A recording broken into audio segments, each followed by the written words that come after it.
President Emerson Mnangagwa's administration is feeling the heat from potential mass protests. Think of it like the recent turmoil in Kenya. The fear among the government officials is palpable.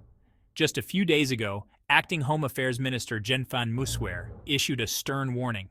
He cautioned that anyone caught inciting protests would face immediate arrest.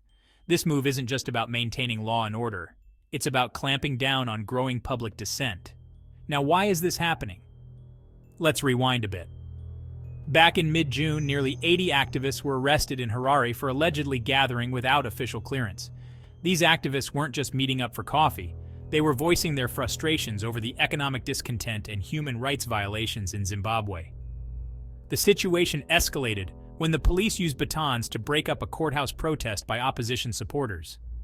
Amnesty International condemned the arrests, calling it a disturbing pattern of repression against people exercising their rights to freedom of peaceful assembly and expression.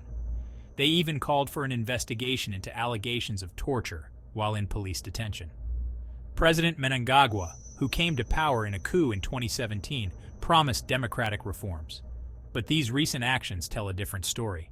He's repeatedly warned the opposition against inciting violence.